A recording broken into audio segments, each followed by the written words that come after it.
The crash was loud enough to stop every conversation in the lobby.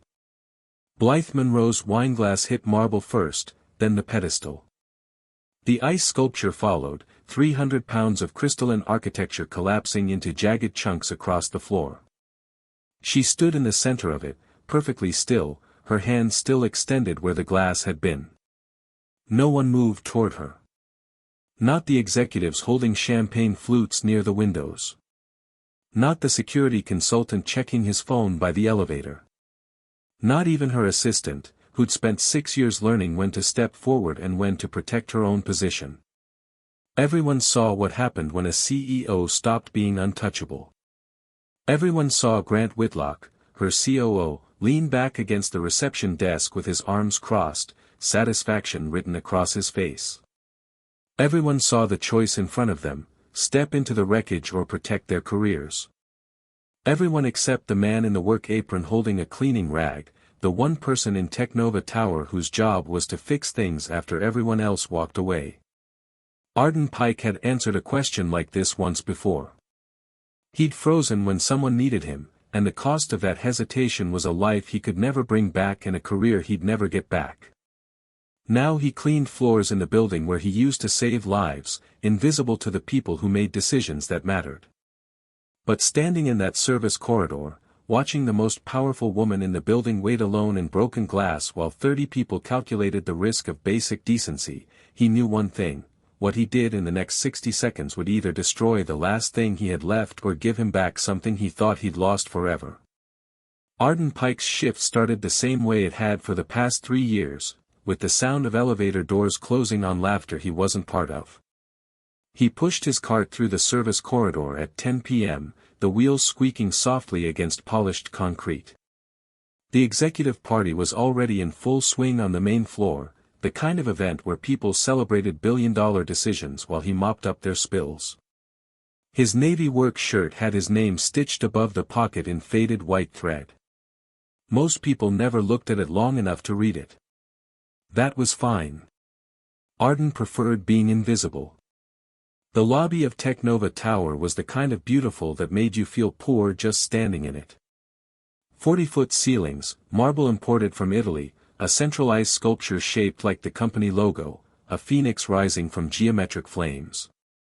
The sculpture alone probably cost more than Arden made in a year. He'd watched them install it that morning, 2 artists in white coveralls treating it like something sacred. Now it was just part of the scenery for people who measured success by how much they could ignore. Arden worked around the edges of the party, emptying trash bins, wiping down the brass railings near the stairwell. He moved the way he'd learned to move in this job, efficiently, quietly, like he was apologizing for taking up space. When executives passed him, they looked through him or stepped around him the way you'd avoid a piece of furniture. He used to be the kind of person people looked at when things went wrong. When someone needed help. When seconds mattered. That was before. Through the glass walls of the lobby, he could see her. Blythe Monroe stood near the center of the room, a wine glass in her hand, her posture perfect. She wore a dark blue dress that probably cost more than his car, her hair pulled back in a way that looked effortless but probably wasn't. At 34, she'd built TechNova from a struggling startup into a company worth $5 billion. The business magazines called her a visionary. The employees called her demanding. Arden had seen her exactly twice in 3 years, both times from a distance. Tonight she looked tired. Not the kind of tired that showed in slouched shoulders or heavy eyes. The kind that lived behind a smile that never quite reached where it was supposed to go. She moved through conversations like she was checking items off a list, nodding at the right moments, laughing on cue. Everything about her was controlled, measured, perfect. Everything except the way she kept refilling her wine glass. Arden noticed because noticing had once been his job. Reading a room, spotting the person who needed attention before they said anything, seeing the signs everyone else missed. He'd been good at it, good enough that people trusted him with their lives. Until the night he froze. He pushed the thought away and focused on his work. The party would run until midnight, maybe later. He'd clean the perimeter now, wait until the crowd thinned, then spend the rest of his shift restoring the lobby to the pristine state people expected when they walked in Monday morning. It was simple work. Predictable. Safe. That's when he saw Grant Whitlock. The COO stood near the bar, watching Blythe with the kind of attention that made Arden's stomach tighten. Grant was tall, expensively suited, with silver hair that made him look distinguished instead of old. He'd been with the company for 8 months, brought in to optimize operations, which mostly meant finding ways to cut costs and increase his own visibility. Arden had seen him exactly once up close, yelling at a security guard for letting a delivery truck park in the wrong spot. Grant wasn't smiling, but his eyes were. The kind of expression someone wears when they're waiting for something they know is about to happen. Arden squeezed out his cleaning rag and moved to the brass railings on the far side of the room. He told himself it wasn't his business. Told himself he was reading too much into a look. Told himself that whatever was happening up there in the world of executives and power plays had nothing to do with the man who cleaned their floors. He told himself a lot of things that night. None of them turned out to be true. Grant Whitlock moved through the crowd like a shark circling prey. Arden watched from his position near the service corridor, his hand still on the brass railing he'd been polishing for the past 5 minutes. He should have moved on to the next section by now, should have made himself invisible the way he always did, but something kept him there. Grant stopped next to Blythe just as she was accepting another glass of wine from a passing waiter. Arden couldn't hear what he said, but he saw Blythe's expression change. The careful smile disappeared. Her shoulders went rigid. They moved away from the main crowd, toward the ice sculpture in the center of the lobby. Close enough that Arden could hear pieces of the conversation when the music dipped between songs. Not a request, Blythe. The board wants answers. The board will get what I promised them. You know the timeline. Your timeline. Grant's voice was sharp enough to carry. Your decisions. Your company. Until it isn't. A few heads turned their way. A woman in a silver dress, Nina Alvarez, Blythe's executive assistant, took a half-step forward, then stopped. Arden saw her calculate the risk of intervening, saw her choose safety. Everyone always chose safety. Blythe's face was still composed, but her hand tightened around the wine glass. This conversation is over. It's over when I say it's over. Grant moved closer, his voice dropping to something that might have sounded reasonable to anyone who wasn't watching Blythe's face. You built something impressive here. It would be a shame to watch you destroy it because you're too proud to accept help. I don't need your help. You need someone's help. Grant glanced at the wine glass in her hand. The question is whether you'll ask for it before it's too late. That's when Blythe moved. Not away from him. Toward him. One step that put her directly in his space, her voice low and controlled. Get out of my sight. But her foot caught the edge of the sculpture's pedestal. Everything happened in the space between one heartbeat and the next. The wine glass left her hand first, spinning through the air in a perfect arc before shattering against marble. Her arm hit the pedestal as she tried to catch her balance. The pedestal rocked. The 300-pound ice sculpture tilted, suspended for one impossible moment, then crashed to the floor. The sound was like a car accident. Crystal shattering, ice breaking, pieces scattering across the polished marble in every direction. The music stopped. Every conversation in the room cut off mid-sentence. Blythe stood in the center of the destruction, her hand still extended, her face absolutely blank. No one moved. Arden counted the seconds. 1. 2. 3. He watched Nina Alvarez take a step back instead of forward. Watched the CFO turn away to check his phone. Watched a junior executive literally walk toward the exit. Grant Whitlock leaned back against the reception desk and crossed his arms. The smile he'd been holding back finally broke through. Blythe's face showed nothing. But Arden knew what nothing looked like. He'd worn it himself for 3 years, the expression people put on when everything inside them is screaming and they can't let anyone hear it. 5 seconds. 6. 7. The room stayed frozen in that terrible silence, everyone waiting for someone else to move first, to take the risk, to be the one who made a choice that might cost them something later. Arden's hand was still on the brass railing. His cart was 10 feet away, stocked with cleaning supplies and the white towels he used for spills. He was invisible. Safe. No one expected anything from the night janitor except that he'd clean up the mess after everyone left. 8 seconds. He thought about a phone call 3 years ago. A woman's voice, panicked, describing her husband's symptoms. He thought about the moment he'd frozen, the moment he'd second-guessed himself, the moment that had cost a man his life and Arden his career. He thought about the last 3 years spent hiding from every situation that mattered, every moment that required him to be more than the person who wiped down surfaces and emptied trash bins. 9 seconds. Blythe Monroe stood alone in a pool of broken glass while 30 people decided that watching was safer than caring. Arden let go of the railing. The freight elevator behind the service corridor kept emergency supplies on the 3rd shelf, blankets for when the heating failed, bottled water for maintenance crews, basic first aid kits that hadn't been opened in years. Arden grabbed a blanket and 2 bottles of water without thinking. His hands moved on autopilot, the way they used to move in the back of an ambulance when someone's life depended on speed and certainty. He hadn't felt certain about anything in 3 years. The corridor door opened back into the lobby. The party was still frozen, everyone locked in that awkward space between pretending nothing had happened and admitting they'd all just watched their CEO fall apart. Grant Whitlock was saying something to a man in a gray suit, his voice low and satisfied. Nina Alvarez had her phone out, probably already drafting the damage control message. Arden walked past all of them.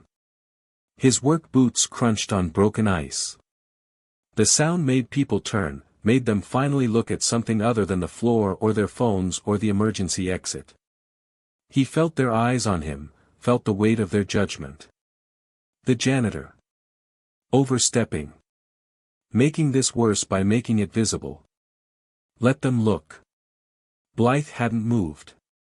Up close, he could see the wine stain on her dress, the slight tremor in her hands, the way she was holding herself together through sheer force of will. Her eyes were unfocused, seeing something that wasn't in this room. Ms. Monroe. His voice was quiet, meant only for her. I have water and somewhere you can sit down. She blinked. Her eyes focused on him slowly, like she was surfacing from deep water. I'm fine. I know. Arden held out the blanket. But the glass went everywhere, and your shoes aren't made for this. Let me help you out of the center. For a moment, he thought she'd refuse. Thought she'd send him away and stand there until she'd proven whatever point she thought needed proving. But then her eyes moved past him to Grant, to Nina, to all the people who'd chosen not to move. All right. Arden draped the blanket over her shoulders, then offered his arm. She took it, her grip stronger than he expected, and let him guide her through the broken ice toward the service corridor. Each step crunched. Each step felt like walking through the center of everyone's attention. The help finally decides to help. Grant's voice carried across the lobby. Touching. Really? Someone laughed. A nervous sound that died quickly, but not quickly enough. Arden kept walking. Blythe's hand tightened on his arm. The service corridor door closed behind them, cutting off the party noise. The hallway was dimly lit, industrial, the kind of space that existed behind every beautiful building. Arden's cart was still there, parked where he'd left it. The freight elevator was 20 feet away. I have a private office, Blythe started. That floor's full of people. Arden pressed the elevator call button. And they've all got phones.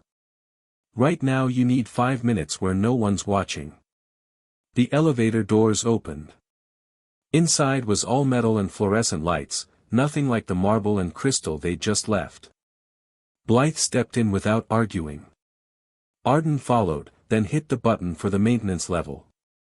I don't need. I know. Arden kept his voice level. But if you go back up there right now, you'll say something you mean and regret saying. I've seen that look before. You don't know anything about me. I know you've had 4 glasses of wine on what looks like no dinner. I know your COO just backed you into a public confrontation. And I know you're about 30 seconds from either screaming or crying, and neither of those things are gonna help you tomorrow. The elevator descended slowly. Blythe leaned against the wall, the blanket still around her shoulders, her eyes closed. She looked smaller here, away from the crowd and the lights and the performance. Why are you doing this? Arden thought about the question. Thought about a lot of answers he could give that would sound noble or kind or professionally appropriate. Because 3 years ago someone needed help and I looked away, he said. I'm tired of looking away. The elevator stopped. The doors opened onto a gray hallway with concrete floors and exposed pipes running along the ceiling. Arden led her to a small room marked operations, unlocked it with his maintenance key, and flicked on the lights. It wasn't an office. It was barely a room. Metal shelving lined one wall, stocked with cleaning supplies and spare parts. There was a desk with a computer that probably hadn't been updated since 2015, a folding chair, and a small refrigerator that hummed in the corner. Blythe looked around, then started laughing. Not the controlled, measured sound from the party. Something raw and real that dissolved into something that might have been crying if she'd let it be. Arden handed her the water and stayed quiet. Sometimes the most helpful thing you could do for someone was just stay in the room while they fell apart. Blythe Monroe sat in a folding chair and stared at the bottle of water like it was a problem she couldn't solve.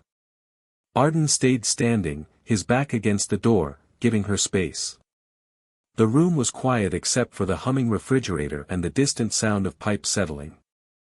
He'd spent hundreds of hours in spaces like this over the past 3 years, utility rooms, maintenance closets, anywhere people in expensive clothes didn't go. They felt safer than anywhere else. My mother built this company from nothing. Blythe's voice was steady now, controlled again. She hadn't opened the water. 40 years of 16-hour days. When she died 2 years ago, everyone said I was too young to take over. Too soft.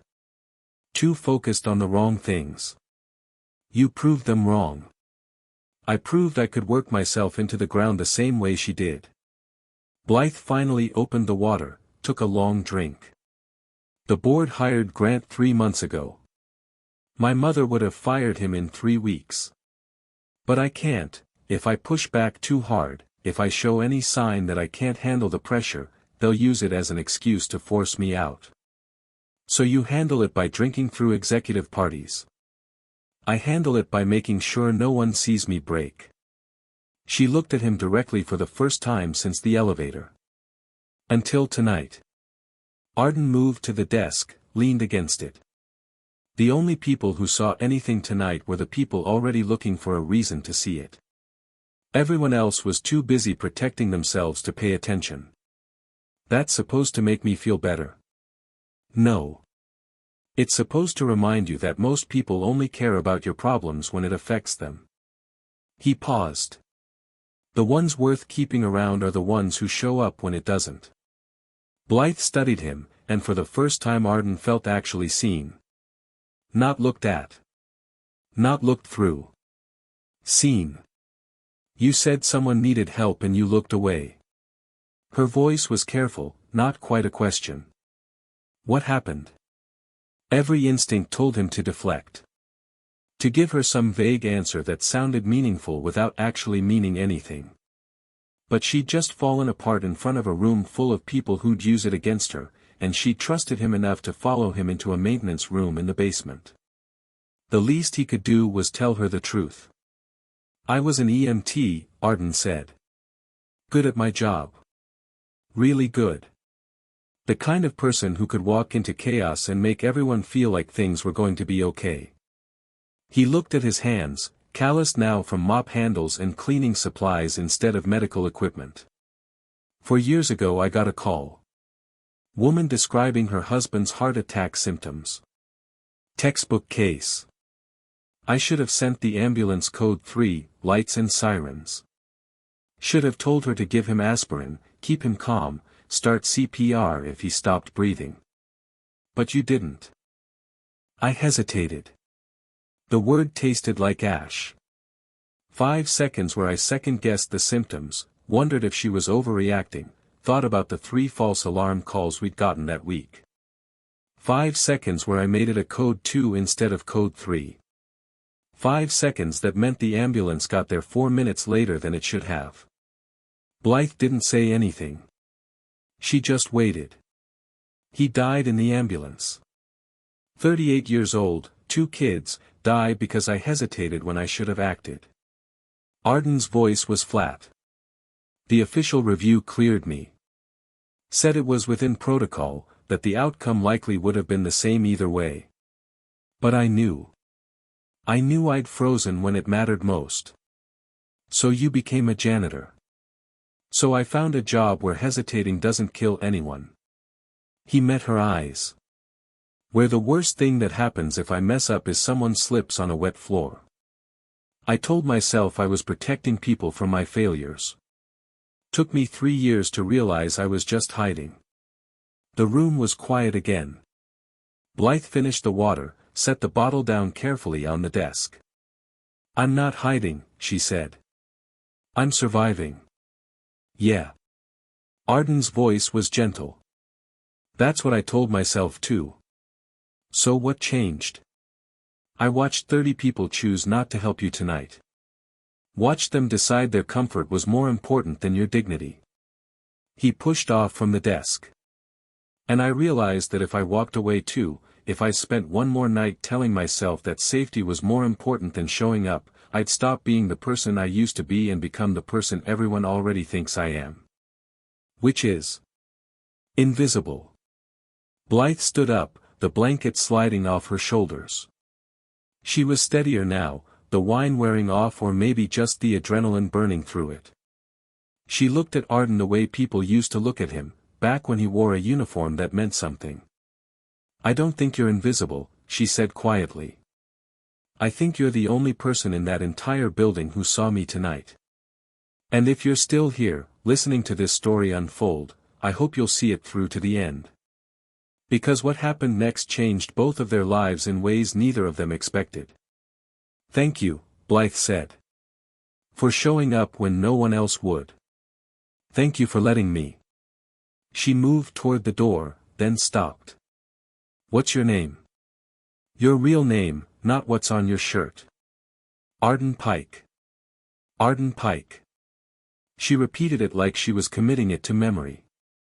"I won't forget that." The freight elevator carried them back up in silence.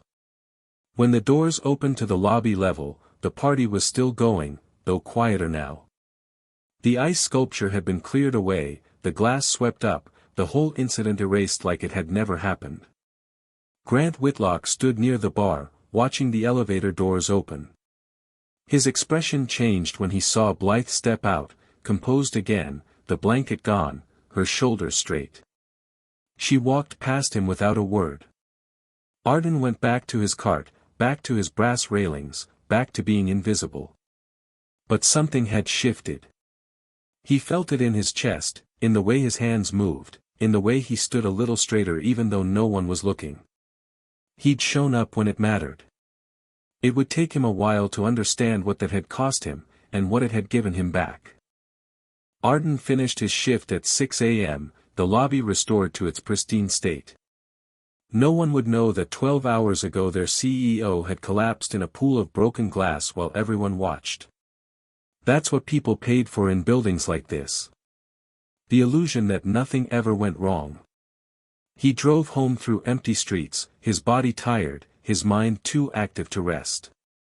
His apartment was small, one bedroom, a kitchen barely big enough to turn around in, furniture he'd bought used because new furniture felt like hoping for a future he didn't believe in anymore. He showered, made coffee he was too wired to drink, and stared at his phone. No messages. No missed calls. The world had continued exactly as it always did, indifferent to the choice he'd made in that lobby. Arden had Sunday off. He spent it the way he spent most of his days off, avoiding anything that felt like making progress. He grocery shopped. Did laundry. Watched a movie he forgot the plot of 10 minutes after it ended.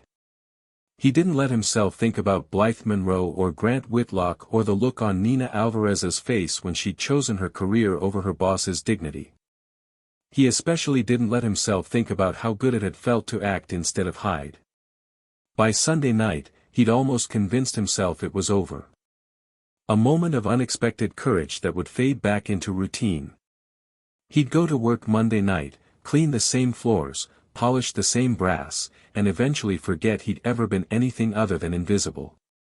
Then his phone buzzed. Unknown number. A text message, short and direct. You have good instincts. Monday morning, 9 a.m., executive floor. Come as you are. B.M. Arden read it 3 times. Looked at the clock, 9:47 p.m. Opened his closet and stared at his clothes. Come as you are. What did that mean? His work clothes? Did he even own anything that wouldn't look ridiculous on the executive floor? He didn't sleep that night. At 8:30 Monday morning, Arden stood outside TechNova Tower in his best pair of jeans, a button-down shirt he'd ironed twice, and the same work boots he wore every shift because they were the only shoes he owned that didn't have holes. He looked like exactly what he was, a night janitor trying to pretend he belonged somewhere he didn't. The lobby looked different in daylight. Brighter, busier, full of people in suits moving with the kind of purpose that came from believing your work mattered. Arden walked to the security desk, feeling every eye on him, every judgment. I have a meeting on the executive floor. The security guard looked at him like he'd announced he was there to rob the place. Name? Arden Pike. The guard checked his computer, his skepticism slowly shifting to confusion. You're on the list. 42nd floor. Elevators are on your right. The executive elevator was glass and steel, nothing like the freight elevator from Friday night. Arden rode up alone, watching the city spread out below him through the transparent wall. 42 floors. He'd cleaned those floors for 3 years and never been above the ground level. The doors opened to a reception area that looked like it belonged in a museum. Original artwork on the walls, furniture that was probably worth more than his car, windows that showed the entire city like a map of power and money. Nina Alvarez stood waiting. She looked different in daylight, harder, more polished, every inch the executive assistant who'd chosen safety over compassion. Mr. Pike. Her voice was professional, neutral. Ms. Monroe is waiting for you. She led him down a hallway past glass-walled offices where people in expensive clothes had important meetings about things Arden would never understand. Some of them looked up as he passed. Most looked away quickly, like poverty might be contagious. Nina stopped at a door at the end of the hall. She asked me to tell you something before you go in. What? That she's cleaning house. Nina's expression didn't change. I don't know what that means. But I thought you should know. She knocked once, opened the door, and gestured for Arden to enter. Blythe Monroe's office was enormous. Floor-to-ceiling windows, a desk made of dark wood and glass, shelves lined with awards and business books and photos of her mother. Blythe stood by the window, looking out at the city, wearing a gray suit that probably cost more than Arden made in a month. She turned when he entered. Her face was calm, controlled, nothing like the woman who'd fallen apart in a maintenance room. Thank you for coming, she said. Please, sit. Arden sat in one of the leather chairs across from her desk. His hands felt too big, his clothes too cheap, his entire presence wrong for this space. Blythe sat across from him, her posture perfect. "I've spent the weekend thinking about Friday night. About what happened, and more importantly, about who showed up when it mattered. Ms. Monroe. Let me finish." Her voice was firm but not unkind. "I built this company on my mother's foundation, but somewhere along the way I forgot what that foundation was built on. She didn't succeed because she was the smartest person in the room. She succeeded because she knew how to identify people with integrity, and she trusted them when it mattered." Arden had no idea where this was going. "Friday night, 30 executives watched me fall apart. Not one of them moved. Not one of them chose me over their own comfort." Blythe leaned forward slightly. "You did. A night janitor making $40,000 a year chose integrity when people making 10 times that chose safety. You acted when everyone else froze. You saw a person who needed help, and you helped them." Her eyes were steady on his. "Arden, I'm creating a new position, Director of Operational Integrity. The role reports directly to me. The purpose is to oversee all disaster preparedness, security protocols, and crisis response across every TechNova property. To make sure that when something goes wrong, we have someone who acts instead of calculates." The room was too quiet. Arden's heart was too loud. "I'm offering you that position. I'm a janitor. You're a former EMT who spent years making life-or-death decisions under pressure. You're someone who understands what it means to act when the cost of inaction is too high." Blythe's voice softened slightly. "And you're someone who proved they'd rather risk their job than compromise their integrity. That's not something you can teach." Arden stared at her. Waited for the punchline, the catch, the moment this turned into something that made sense. "The salary is $180,000. Full benefits. Company car. Your own office on this floor." Blythe paused. "And the knowledge that you'll never have to hide from who you are again." "Why?" The word came out rougher than he intended. "Why would you trust me with something like this?" "Because on Friday night, when I had nothing to offer you and everything to cost you, you showed up anyway." Blythe smiled, small and real. "That's the only qualification that matters." Outside the window, the city stretched out in every direction, full of buildings where people made choices about who they wanted to be. Arden looked at his hands. Thought about 3 years of hiding. 3 years of telling himself that safety was more important than purpose. "I need to think about it." "Of course." Blythe stood, offered her hand. "Take the time you need. But Arden, don't take too long talking yourself out of the person you showed me you were." He shook her hand, left the office, rode the elevator back down to the lobby where everything had started. His phone buzzed in the parking lot. Another text, this one from a number he recognized, his supervisor. "Heard you got called to the executive floor. Everything okay?" Arden looked up at the building, at the 42 floors he'd never believed he'd be invited to climb. "Yeah," he texted back. "Everything's about to change." Arden didn't go home. He drove to the park where he used to take his daughter before the divorce, back when he was still an EMT, still someone who believed he deserved good things. The playground was empty on a Monday morning. He sat on a bench and watched leaves scatter across empty swings. $180,000. An office on the executive floor. A title that meant something. All he had to do was say yes. All he had to do was stop hiding. His phone rang. His ex-wife, Sarah. He almost didn't answer, then remembered she only called when it was about their daughter. "Hey. Arden, hi. I know this is short notice, but Jessica's school is doing a career day next month. They want parents to come talk about their jobs.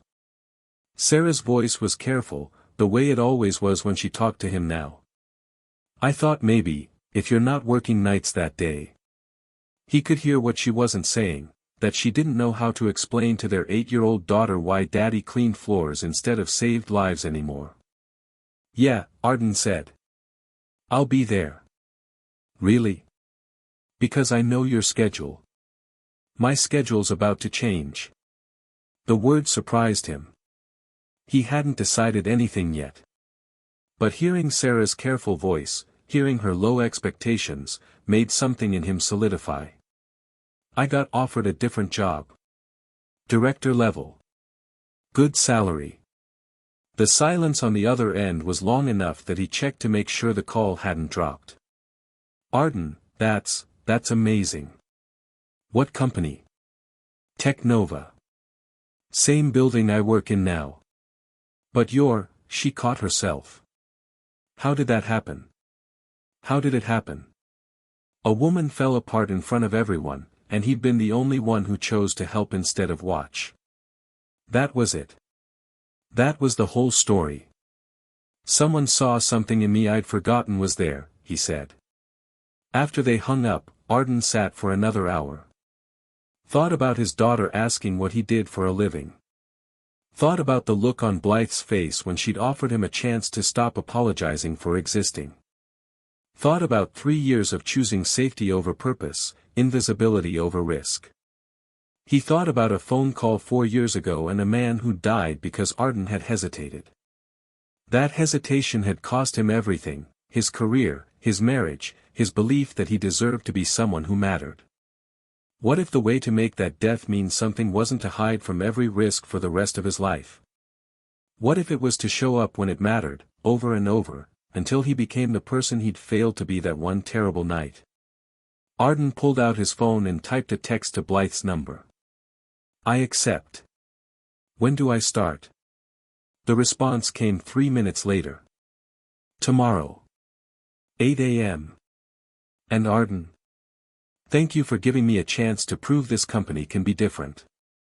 He sat with that message for a long time. She was thanking him. The CEO who'd offered him a life-changing opportunity was thanking him for accepting it. Maybe that's what integrity looked like, people lifting each other up instead of climbing over each other. Arden drove home, cleaned out his locker at the maintenance office, and hung up his work shirts for the last time. He slept better that night than he had in 3 years. At 7:45 Tuesday morning, Arden stood outside TechNova Tower in khakis and a dress shirt he'd bought the day before. His hands felt empty without a mop or a cleaning cart. He felt exposed, visible, real. The lobby looked the same, but everything about walking through it was different. People nodded at him. The security guard said, "Good morning, Mr. Pike." The executive elevator opened like it had been waiting for him. 42nd floor. The doors opened to Nina Alvarez waiting, her expression unreadable. "Your office is ready. Ms. Monroe would like to see you at 9 o'clock to go over your initial projects." She handed him a folder. Building access codes, security protocols, emergency contact lists. "You'll need to review these before your first meeting." "Where's my office?" Nina led him down the hall, past the glass-walled offices he'd walked past yesterday. She stopped at a door with a nameplate that read, Arden Pike, Director of Operational Integrity. His name. On a door. On the executive floor. "Congratulations," Nina said. And this time, she almost smiled. "For what it's worth, I'm glad someone finally did the right thing." She left him standing in front of his office. Arden opened the door. The space wasn't huge, but it was his. Desk, computer, windows overlooking the city, shelves waiting to be filled. On the desk sat a coffee mug with the TechNova logo and a note written in careful handwriting. "Welcome home. B." Arden sat in his chair and looked out at the city. Somewhere down there was the park where he'd made his decision. Somewhere was his daughter's school, where he'd soon stand in front of a classroom and tell them what he did for a living with pride instead of shame. Somewhere was the maintenance room where Blythe Monroe had fallen apart and trusted him to witness it. His computer chimed. An email from Blythe, emergency protocol review meeting, 9 a.m. Conference room A, bring questions. Arden opened the folder Nina had given him and started reading. For the first time in 3 years, he had work that mattered. For the first time in 3 years, he felt like himself again. The conference room filled up at 8:55. Department heads, security personnel, operations managers. All of them older, more experienced, more certain of their place here than Arden would ever be. Grant Whitlock walked in at 8:58, saw Arden sitting at the table, and stopped. You're joking. Good morning, Grant. Blythe's voice came from the doorway. She entered with Nina, carrying a tablet and wearing the same calm authority she'd worn in her office. Everyone, this is Arden Pike, our new Director of Operational Integrity. Arden will be overseeing all disaster preparedness and crisis response across our properties. The room went silent. Grant's face went through several expressions before settling on barely controlled anger. This is a joke. He's a janitor. He was a janitor. Blythe sat at the head of the table, unbothered. Before that he was an EMT with 6 years of crisis response experience. More importantly, he's someone who acts decisively when it matters. Something this company seems to be lacking in leadership. Grant looked around the table, waiting for someone to back him up. No one moved. Blythe, can I speak with you privately? No. Her voice was pleasant, final. If you have concerns about this appointment, you're welcome to bring them to the board. Until then, Arden reports directly to me, and his authority supersedes yours in any situation involving personnel safety or crisis management. Grant stared at her. Then at Arden. Something ugly moved behind his eyes. We'll see how long that lasts, he said quietly, and left the room. The door closed. The remaining staff looked at each other, then at Arden, then at Blythe. Shall we begin? Blythe opened her tablet. Arden, I'd like you to walk us through a full emergency evacuation scenario. Assume a fire on the 30th floor during business hours. What are our current protocols, and where are the gaps? Arden took a breath. Thought about every disaster drill he'd run as an EMT. Thought about the fact that everyone in this room was waiting to see if he'd fail. Thought about the choice he'd made on Friday night, and the choice he'd made yesterday, and the choice he was making right now to trust that showing up was enough. Our biggest problem isn't the protocol, he said. It's that no one follows it. Last month's fire drill took 18 minutes to evacuate this floor. In a real emergency, that's 15 minutes too long. He looked around the table. We're going to fix that. Starting today. And for the first time since walking into that conference room, he felt like he belonged there. The first month was brutal. Arden rewrote every emergency protocol in the company.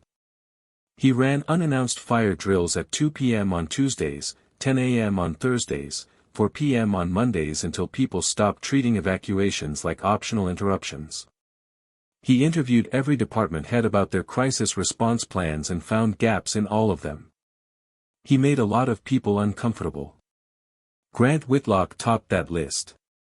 This is harassment. Grant stood in Arden's office doorway at the end of week 3, his face red. You can't just pull my entire team out of a client presentation for a drill. I can when the drill tests whether they know where the fire exits are. Arden didn't look up from his computer. They didn't. 3 of your VPs tried to use the main elevator during evacuation. That would kill them in a real fire. This is about Friday night. You're punishing me. This is about making sure people go home alive. Now Arden did look up. If you want to argue about it, take it to Blythe. But I'm not backing down on safety protocols because they're inconvenient. Grant left without another word. That afternoon, Arden got called to Blythe's office. She was standing by the window again, same position as that first meeting. When she turned, her expression was carefully neutral. Grant filed a formal complaint. Says you're overstepping your authority and creating a hostile work environment. Arden's stomach dropped. I'm doing my job. I know. Blythe sat on the edge of her desk, less formal than usual. The board is paying attention, Arden. Some of them think I promoted you too fast. They're looking for reasons to prove they were right. So what do you want me to do? I want you to keep doing exactly what you're doing. She smiled, small and genuine. But I also want you to understand what you're up against. Grant has allies on the board. If he can make you look incompetent or vindictive, he'll use it to undermine me. Then why keep me? Because someone needs to care more about people than politics. Blythe's voice was firm. That someone is you. Just, be careful. Document everything. And don't give them any ammunition. Arden left her office feeling the weight of what he'd accepted. This wasn't just about emergency protocols. It was about Blythe's fight to run her company the way she believed it should be run.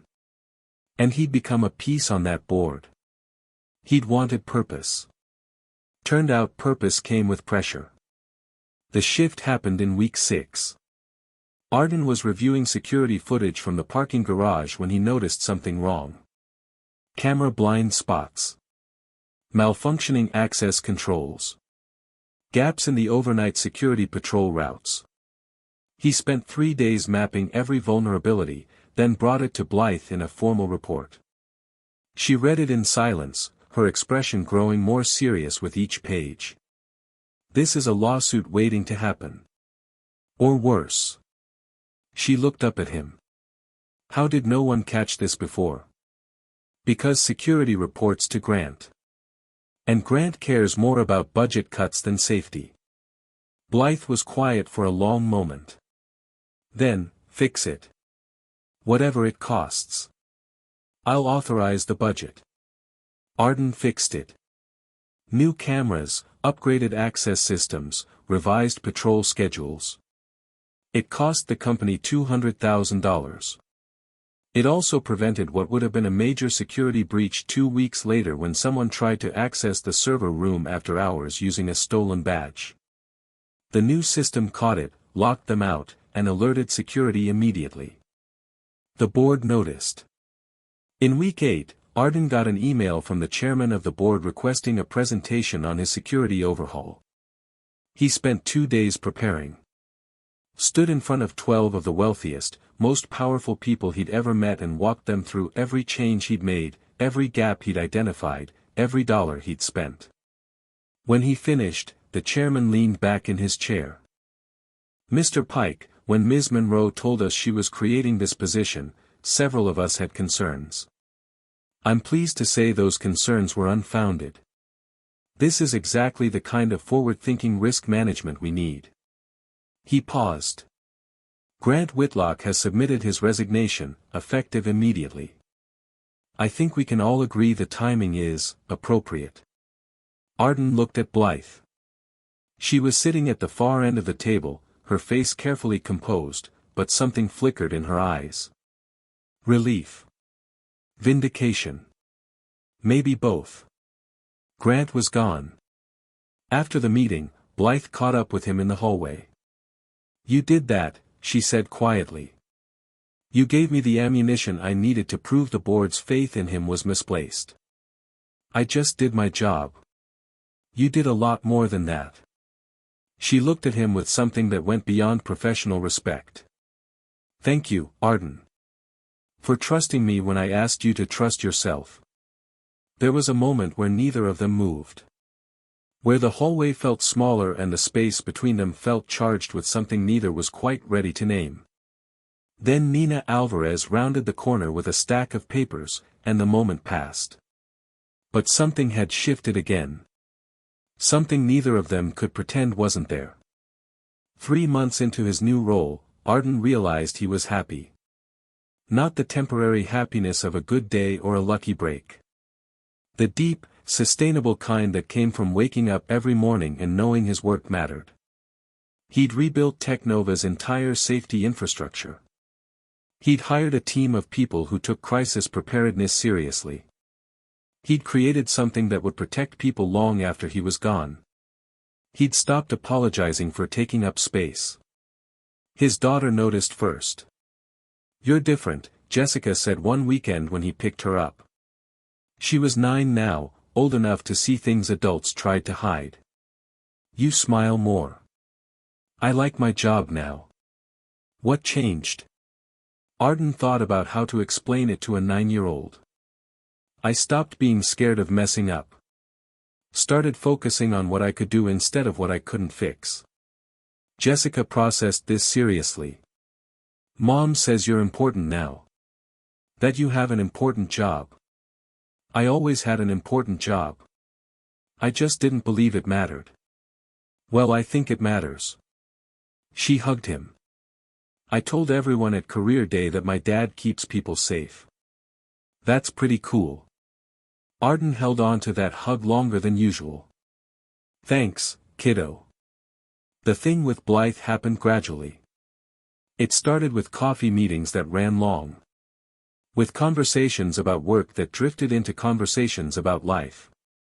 With the way she looked at him during board meetings like he was the only person in the room telling her the truth. With the way he started looking forward to her emails. They never talked about Friday night, about the moment in the maintenance room where she'd fallen apart and he'd stayed. But it lived between them, a foundation neither of them had planned but both of them trusted. For months in, she asked him to dinner. Not a work dinner, she clarified when he hesitated. Just, dinner. If you're interested. He was interested. They went somewhere quiet, away from TechNova's world. Talked about everything except work. She told him about her mother, about the pressure of living up to a legacy she'd never asked for. He told her about Sarah, about the divorce, about learning to be a single father while rebuilding a life. "Do you regret it?" Blythe asked. "Taking the job? All the pressure that came with it?" "Not for a second." Arden met her eyes. "Do you regret offering it?" "Only when I think about what would have happened if you'd said no." She smiled. "You gave me my company back, Arden. You gave me a reason to believe integrity could win. You gave me a reason to stop hiding." The check came. Neither of them moved to leave. "This is complicated," Blythe said quietly. "I'm your boss. The board already questions my judgment. If this becomes something, then it becomes something." Arden reached across the table, took her hand. "I spent 3 years choosing safety over everything that mattered. I'm done doing that. I don't want to cost you everything you've built." "You won't." His voice was certain. "Whatever this is, we'll figure it out. Together." Blythe's fingers tightened around his. Together. They kept it private at first. Professional at work, something else everywhere outside those walls. But secrets don't stay secret in buildings full of people paid to notice things. Nina figured it out first. "You're happy," she said to Blythe one morning, a statement not a question. "Actually happy. That's new." Blythe didn't confirm or deny. But she didn't hide the smile either. The board found out in month 6 when a gossip columnist published photos of them at a restaurant. The chairman called an emergency meeting. Blythe walked in prepared for a fight. "Ms. Monroe, we need to discuss your relationship with Mr. Pike. It's not up for discussion."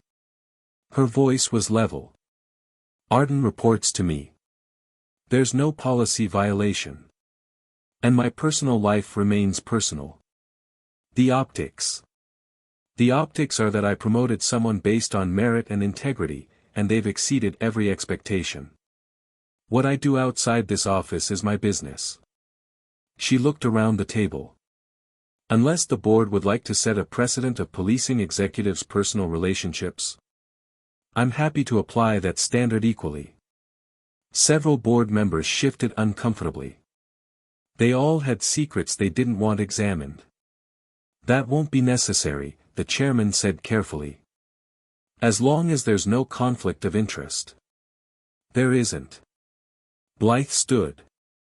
Now if we're done discussing my private life, I have a company to run. She left the boardroom, found Arden waiting in the hallway. How bad? He asked. Not as bad as it could have been. She looked at him, really looked at him. But I need you to know what you're signing up for. Dating me means dating someone who's always being watched, always being judged. It means your life becomes part of the story.